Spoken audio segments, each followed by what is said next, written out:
This battery, which is a 5 amp hour battery, only drop that one.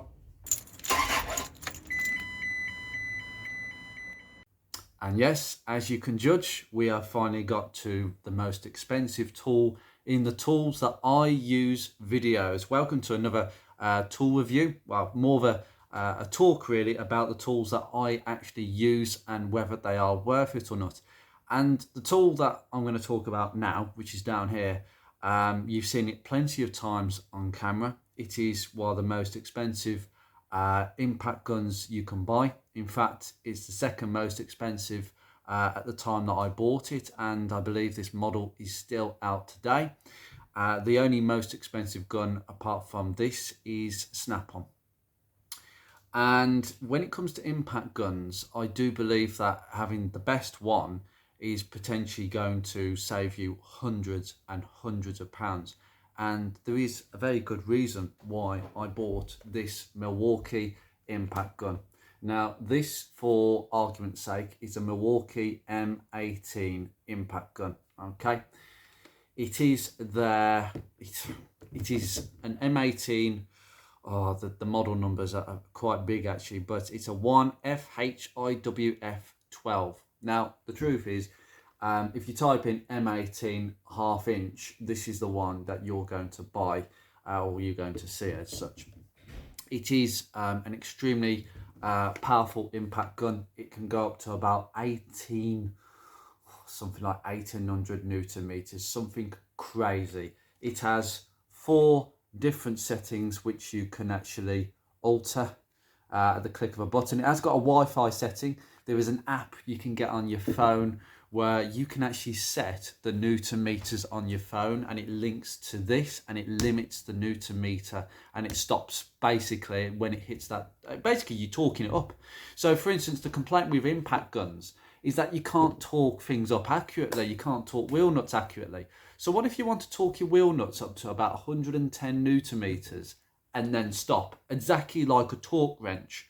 Well, that's how this Wi-Fi button works. You basically have an app that links to this gun, and you press that Wi-Fi button, and once you've got a pairing with the app on your phone, you can set the app to, right, I want 110 Newton meters and then stop, and then literally whack, and then the gun will stop when it gets to 110 Newton meters. Very, very clever technology. There is an awful lot of technology in this. Naturally, this is brushless. Snap-on, the more expensive gun, the most expensive gun in the world is Snap-on, a half-inch Snap-on. I know that there are more expensive guns, but we're talking 3/4 inch guns, and these are meant for trucks, not cars. So in the world of cars, we go by half-inch, okay? And I bought this gun not because I was intending to buy one, because the cost is ridiculous. So this gun is on its own £350 when I bought it. Probably more now, probably about 400, 450. Probably around 400 to be fair, on its own, okay? This battery, this 5 amp hour M18 battery, okay, you can get them as 2 amp hours, 4, 8, 12, some ridiculous amounts. I mean, these are meant for professionals. These batteries will last a long time. 5 amp hours, that battery's never run flat on me in any day's work. 5 amp hours is way more than enough, even for a professional. I mean, Milwaukee make 12 amp hour batteries and they cost hundreds of pounds. I mean, we're talking about high-end builders tools. We are builders. That's what a lot of Milwaukee tools are aimed at. But Milwaukee have a section which is aimed at automotive use, and they have, like the Draper D20 range, all the same sort of tools really, as I've shown you there, but much more high tech. Are they as good? Nah, they probably do the same sort of job. And as a DIYist who doesn't use his tool every day, if you're a professional and you're using tools every day, I think the Draper D20 range is actually quite a decent tool range. But as a professional, I would want to go the route of Makita or Milwaukee, because if you're someone who relies on your tools to do your job, if you're a builder or a tradesperson on your own 2 shoes, you need your tools to be working. If your tools aren't working, you're not going to get paid. You're not going to get the job done. And then you're losing out. So you want something that's going to be reliable. And that's why a lot of people buy these things. But I bought this gun because of one particular job on my Mark 1 Focus. And that was the timing belt on the Mark 1. Okay, now the timing belt on any Ford Focus, you will know if you have done it before how tight the crankshaft bolt is. That bolt has to be tight because there isn't a Woodrow key. So that means that the bolt has to be torqued absolutely to the max on that crankshaft pulley, because otherwise if that crankshaft pulley comes away from the sprocket, the belt loses timing, valves, pistons, bang, bang, bang. Hello guys, new engine. Or scrap the car. That's how bad it is. And a lot of Mark 1s, Mark 2s and Mark 3s we're seeing now are going to the scrapyard with snapped belts. Now I wanted to do this job myself, but I couldn't because of one thing, that crankshaft bolt. And also being an automatic, it's not a simple case of getting someone to put the car in gear, put their foot on the brake and basically get a breaker bar and get that bolt off. And believe you me, I've seen people even fail doing that. They're that tight. Even a breaker bar with a scaffold tube, someone puts it in reverse, foot on the brake pedal. No, you can't do it. I think it's actually you put it in gear. You actually put it in gear, not in reverse. I think that's the wrong way around. And you can't do it because these bolts are absolutely whacked up. I can't remember the torque setting for the crankshaft bolt, but it's something very, very tight. And the advice that I was given by a garage shop is don't bother with torque settings, because if you want to torque them up when you're actually putting them back on, you've got to take the starter motor out, put a locking tool in there, and then you've got to torque it up. And then even then, sometimes you can't get it up to the right setting. They recommend just getting a good, powerful gun and whack it up for a few seconds. Now I've done this with both the Mark 1 and the Rover 45 that you may have seen when I did the timing belt. I whacked it up with this gun and it, well, Beatrix is fine. You know what I mean? It hasn't come apart. And in the Rover 45, in the K series, you do have a Woodrow key, but it's still important that the bolt is absolutely whacked up. Don't put Loctite on there. It's going to cause an absolute pain. The only time that I have seen people really need to put Loctite on crankshaft bolts is certain cars that have a left-handed crankshaft bolt thread. So where the bolt has to be lefty-tighty, righty-loosey. So basically the engine is spinning in the opposite direction to the way the bolt is actually tightened. I've seen it where people haven't whacked those bolts up, usually Japanese cars. I've seen it where the bolts haven't been tightened enough and the engine has spanned the bolt out and that's it, into the engine. So that is probably the most appropriate use of Loctite, but there's no need to put Loctite on if you whack it up enough. Obviously, don't whack it up so much that you basically take the head off the bolt. That has happened before, and it's happened more or less when people have been releasing them.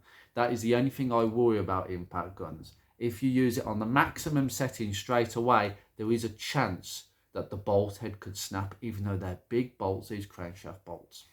But anyway, I could do the whole job apart from that crankshaft bolt. And I was told, if you're going to get an impact gun, get a very powerful one. And at least then, you've got a gun, which you can use for so many other jobs. And this took apart the Ford Focus Mark 1 rear suspension after I did this job. And believe you me, getting those subframe bolts out without this would have been very, very tricky. They are stuck in and they are thick bolts. It all came off in one go. Fortunately, I didn't take any pictures because this was pre-YouTube days. I didn't think that I would need any pictures to show anyone. But dropping the whole subframe in one go, it was not doable without this. Or at least it would have taken me hours longer. But in any sense, the idea was that I was looking at a labour charge from my garage of £350 to change the timing belt, water pump in a kit completely. And I thought, well, what is stopping me here? Well, I can order the part, the kit, which is it was about 50 quid from Gates. And it's the kit that is on that car right now. And then I'm thinking, well, let's buy the tool. Let's just buy it. So I bought this gun for about £320. This battery was about 60.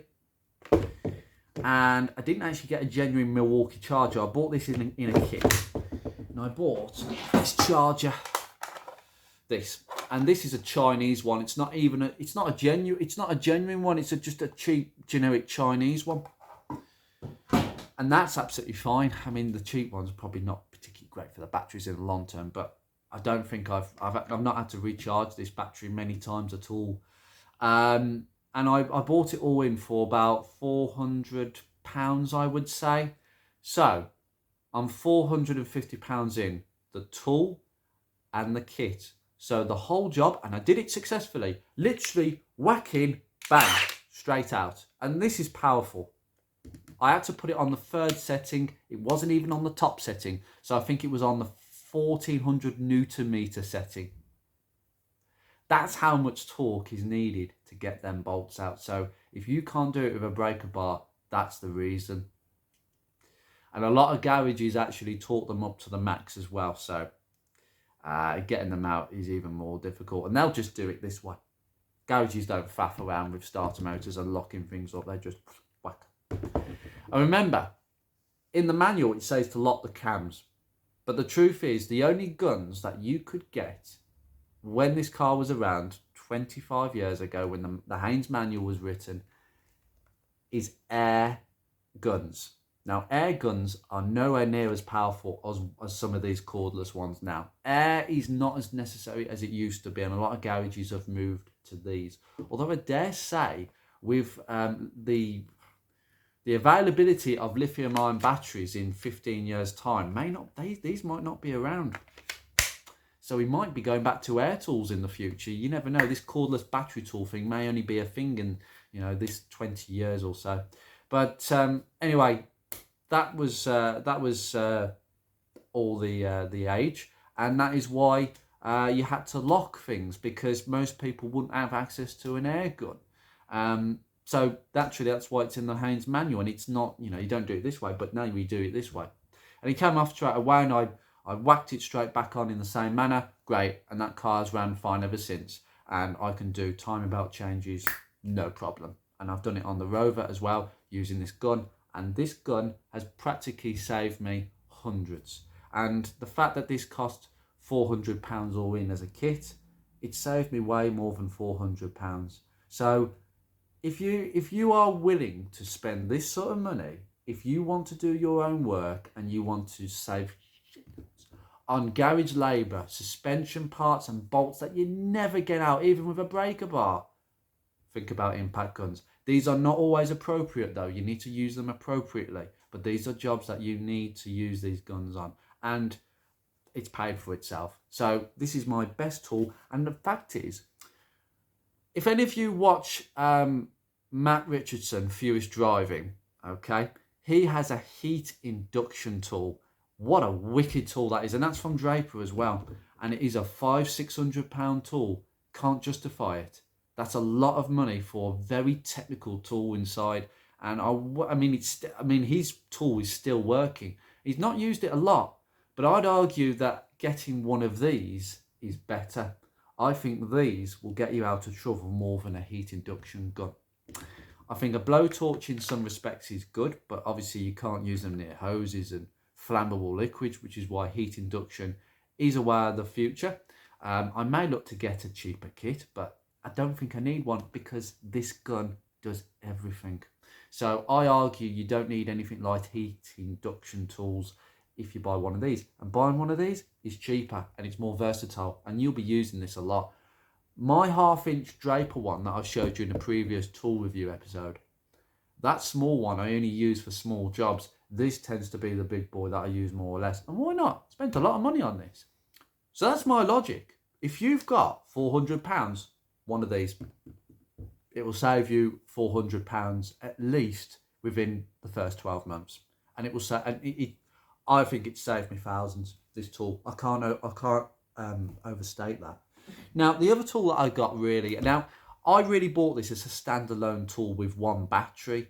So my other idea was, well, this battery isn't used a great deal, so let's buy something else in the Milwaukee tool range that I could also use. And I was considering using a cordless grinder with this because their cordless angle grinders are brilliant. They've got like an electronic brake. And you know, like when you turn an angle grinder off, it takes about 20 million years for it to stop turning.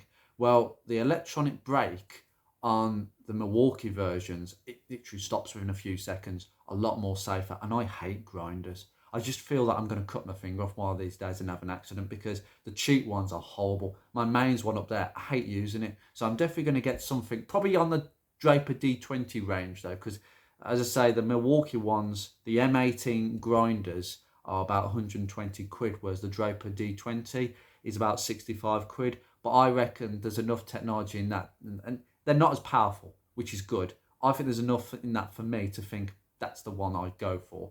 But anyway, my other tool was this. I came to the conclusion that let's just get a cheap torch, okay? This is a relatively cheap torch, and I've used it a few times. This is my clean torch, by the way. My dirty one is the Draper D20 torch, the cob light that I showed you before. But this, hello? Yeah, as you can see, the camera might focus in on that. I've blinded the screen, excuse me for that. But quite a powerful torch, and it does what it says, and it's my clean torch. It's the one where I might take this if I'm doing, I don't know, if I'm viewing a new car, or I don't know, it's just a non-dirty sort of job. Hello. I like blinding my viewers on this channel. So these really are the only two tools in my Milwaukee tool range, and I don't intend to get anything else. As I say, the grinder did kind of take my fancy at some point, but that's why I bought what I bought, and that's the reason behind that, why I've got such an expensive tool. As a DIYist who will never use this tool anywhere near as much as a professional. I know someone, I mean, to be honest with you, professional mechanics, mobile mechanics, you see almost every mobile mechanic I know has got one of those Milwaukees. Because if you're a mobile mechanic who you work for yourself, you're reliant on your tools to work, you need the best, and Milwaukee is the best. It will get you out of trouble. Remember, as a mobile mechanic, you don't want to be stopping a job because, I don't know, your tool's broken or you forgot a tool. You need everything in the back of the van, and that is a fantastic go-to tool. So it's not something that I regularly use, but I know someone who's been a mobile mechanic for 8 years, and this gun, by the way, this gun has been out since about 2013. They've not changed the design because it's that good. No doubt Milwaukee has probably improved it or slightly updated it, or maybe bringing a new one out soon. But this is the best, I think it's best generation of Milwaukee guns by a long shot. And the reason they've had it in production 10 years and not changed it barely at all.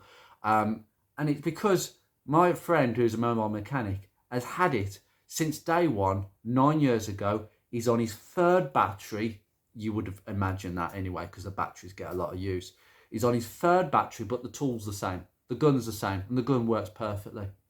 Every day he uses that, and it gets also... I tell you, I'd like to show you a picture of it. It's battered beyond all belief. It doesn't look anything like this. This is how his gun looked after about 4 days.